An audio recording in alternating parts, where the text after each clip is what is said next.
G'day and welcome to Mark and Sam After Work.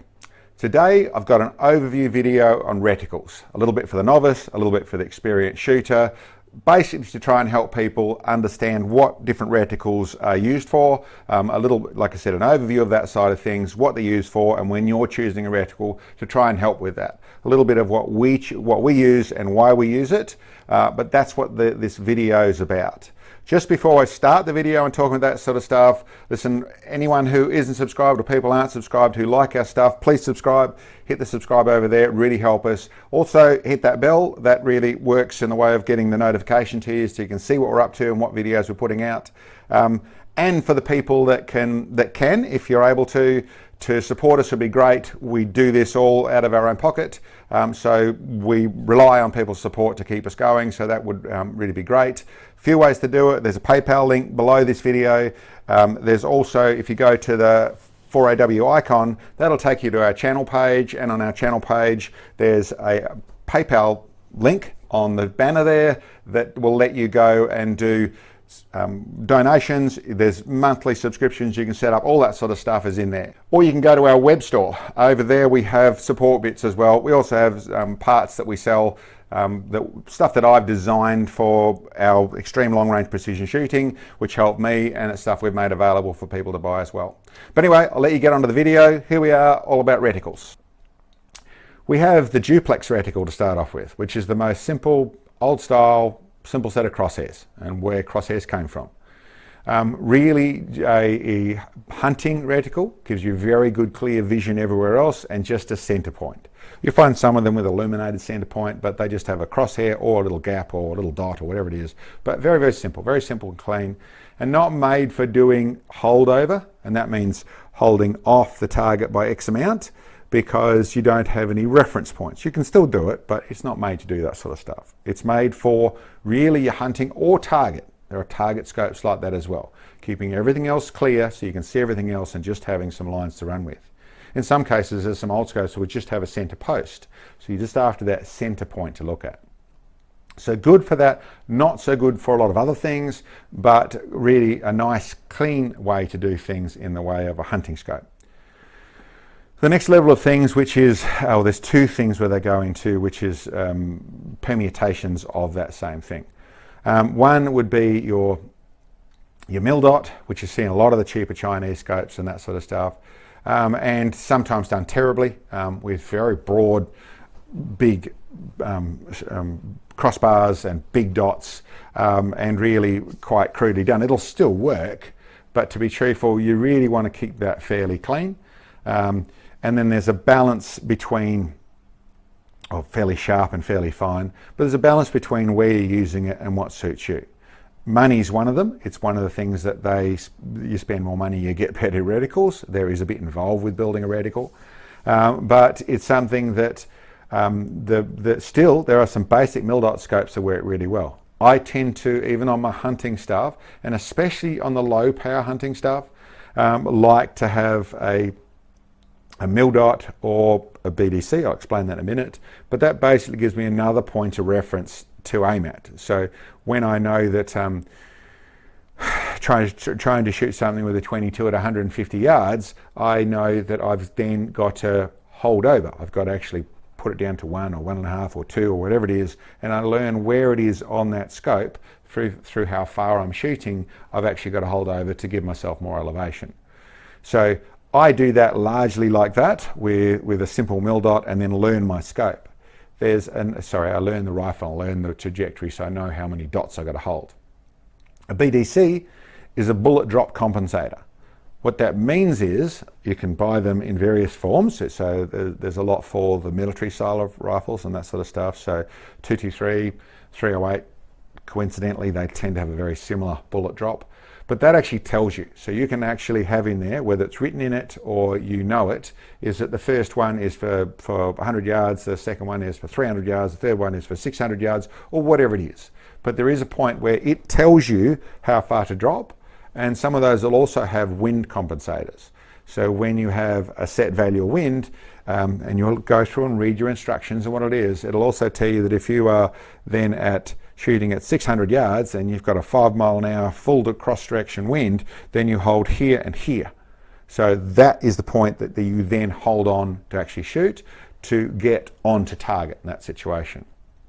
Listen, it's a fairly crude but fairly effective way to do things. Works up to a certain distance, and it really can help for that sort of stuff. More of a military-based thing, but can also work very much in a hunting-based thing. The other thing, once you're moving into that sort of stuff, some of those scopes, as they get more advanced, and you can also do it with your mil-dot when you know things, is that if you have a set size target, you can start to range your target. So you can look through your scope and you know your target is this high, then when it lines up to this part of the scale means that that's that far away. So that's starting to get where the bullet drop compensator and a ranging feature in your scope, which is just simply you knowing the size of your target. Doesn't always work. Some people, a particular animal isn't always the same size, but if you do have a set size target, then you can start to make sense of it. So that is the base level of the hunting stuff. We go over to the tactical side of things, tactical target side of things. Target, like I said, you can have just a simple duplex, simple dot in the middle, very simple crossbars with slight gradients on there for holding over for wind and for doing little adjustments and bits and pieces and measuring your group on target and that sort of stuff. Very fine lines generally you want in the way of a target situation. In most target situations, ignoring the PRS side of things, but going to the normal target side of things in the competitions in ranges and that sort of stuff, then you're going to be shooting in good light. So you're after illumination, generally not relevant. You're after very fine, sharp lines so you can see very clearly, but it gives you very precise measurements on the target. Once again, like I said previously, you're not talking about adjusting too much, so fairly simple. It's really more glass quality and power that matter and that sort of stuff. And then a very fine reticle is generally what would be required in that situation. And you will also find once you go into that sort of stuff and you start and ask those questions, what's best for me? Really, I'd suggest to go back and talk to the club, talk to the people, if you're doing that sort of stuff for that sort of thing, there is already going to be a wealth of information, some of it which is going to be dogma, what people have always done, but generally what people have always done works really well, then it's a pretty good thing. But there is some choices there. You can go to full tactical scopes in that sort of situation, but then you're spending money for features you're probably not using, but you can also use them in the way of the crossover side of things. So the scope does a few jobs. Listen, certainly a good tactical scope set up appropriately will do the job really well. But if we go to then the competition target, so more of the PRS or the tactical, then this is where the conversation gets a little bit more complicated. I prefer a very simple reticle. So I use a reticle which is the MOAR, which is a very simple cross-haired reticle with striations across it, nice sharp center, broken line in the center, little dot right in the middle, very light reticle, gives me holdover points but doesn't give me anything other than the striations on the four main crossbars. For me, I'm particularly doing something to give me good vision, but still give me holdover ability and still do a little bit of measuring on there. And with all those sorts of scopes, well, the tactical scopes, you'll find if you read them, if you go through your instructions on, you'll find there are ranging abilities. Whether you're second focal plane, which is another conversation which I haven't got into yet, but that means whether you have something where the target varies and the crosshairs don't in their power, or you have the crosshairs and the target vary at the same time, which is your first focal plane. All of them have the ability to be able to range your target. I don't do much of trying to range my target because I'm an ELR guy, so I shoot extreme long range where that becomes too hard to do. You come back to long range and tactical in the normal level, then that's very much able to do once you've got set size targets or set things you're actually looking at. And you read your instructions, but largely your first focal plane is what you're going to be doing in that format. First focal plane is the one that does most of your tactical environment because of your ranging ability. It also is to do with your holdover ability. Everything stays the same. So when you're looking at a 1 MOA adjustment inside the scope, no matter what the power is, that stays the same. With the second focal plane, it doesn't. The second focal plane, I won't get into too much. The second focal plane I've used previously because I like the fact the reticle doesn't change. It stays small all the time and doesn't get too big, doesn't get too large, and it gives me a little bit better holdover options in some formats, but that's actually a conversation we've covered previously and for a different topic. So the bit that really I'm talking about here is the reticles, and what that talks about, you'll find they are different for different scopes, but I prefer a cleaner reticle. What is very common and what is becoming very popular is the likes of your Horus reticles, where you have a Christmas tree, as it were, a quite intense build-up of dots and things across the screen. And if you look at them, there's the Horuses, the Tremors, and I won't get into all the details, I haven't got them all in my head, but there's lots of different reticles that are choices there. So I'll come through and I'll break that down a little bit. Okay, with the likes of the Horus reticle, which we have up on the screen here, with all the dots and bits and pieces, there is an enormous amount of information. And if you go through all different choices and start to go through with your Tremor 3 and like I said, I'm not going to try and bring up all the names of them, but you'll find that there is from ranging abilities to specific and non-specific holdover points and all sorts of things going inside there. To explain how they basically work is that in the way I tend to do things, if I want to go to dial onto target and I want to dial on 10, well let's go with a mil radians option. I want to go up 5 mil of elevation, 5.2 mil of elevation, and I want to dial on 2.1 mil of windage. I can just dial, but in the situation of fast acquisition, where I want to be able to change from this and change from that and change to the other, and I know what I'm looking for, I can actually use the reticle. So I can come down and then go across to exactly the spot that I want to go to. And if I want to make a small adjustment where there's a wind call of this or a wind change of this or there's an elevation change, then I can simply move my aim point to this point over here.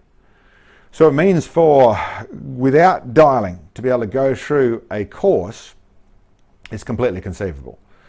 You're going to be either getting calls to you or remembering your calls very well, but you can really go through and do that sort of stuff very accurately. You can obviously range in that sort of scope, and then you can go through and hold up to a fair different amount of distances and targets with all the scopes inside that information.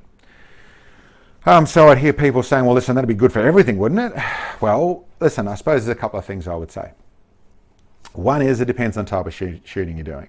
So certainly in a competition, potentially in certain amount of a tactical format, that side of things, there's going to be places where that really works. You don't have to dial, you can just do it. Just go on there and hold around and actually get to the place and do it with the rifle set up like that. So yes, there is some advantage on that score.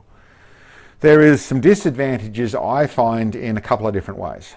One is you are doing a lot of concentrating on where you have to aim to make sure that works. So you're going to be constantly counting down their number and across the number and making sure the right place, especially when you shoot and it goes to a different spot, so it moves, then everything's moved, your target's moved around, okay, then I've got to count down and go across and over here again. So there is a little bit of distraction, which more training will help you with that side of things, but I suppose it depends how busy are we doing everything else.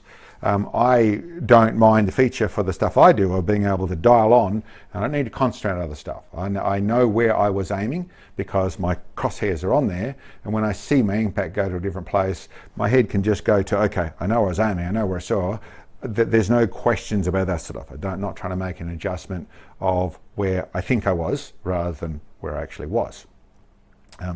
But the bigger feature actually would be with those things from my sort of shooting and ELR shooting is I want to, as much as I can, see the shot. I have a very good spotter. I use a spotter all the time, but I work with a spotter as a team. So we're both looking. Well, in my case, it's Sam who does my spotting, is very good at her job.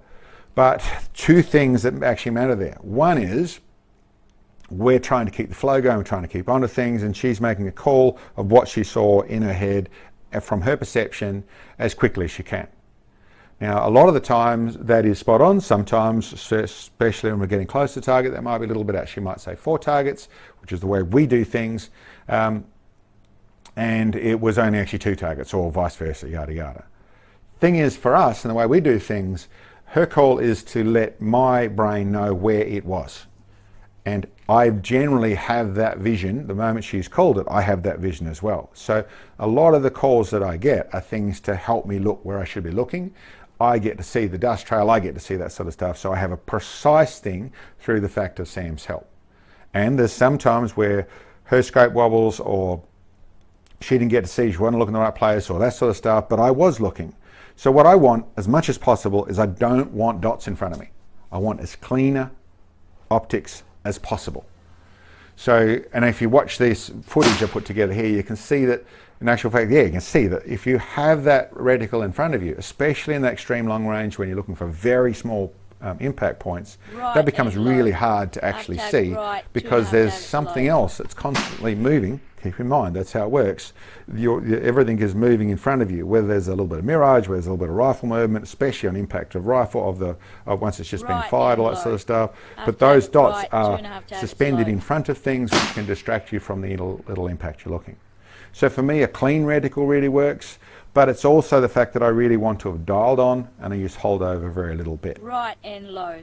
As said, if you're in the tactical world, PRS world, in a world where fast acquisition is required, and you really are changing points all over the place, then those reticles can really be of help, really speed things up, because you're not having to dial.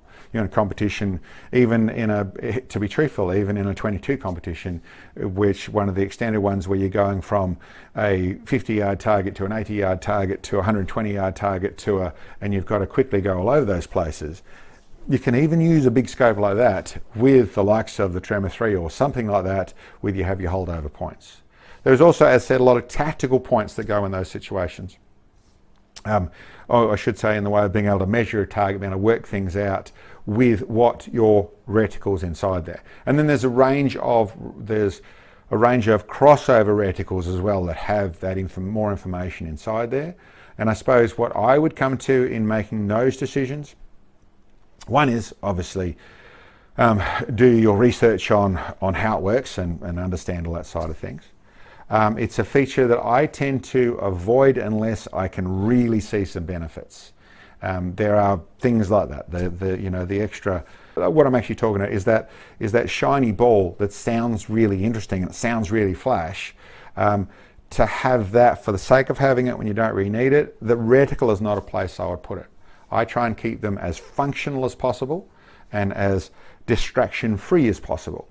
But this is your choice. And as said, I'm not trying to say something is right. I'll put forward what I see as what suits me. But all these things are choices. Yeah. Anyway, guys, thanks for checking in on us. I'll catch you next time.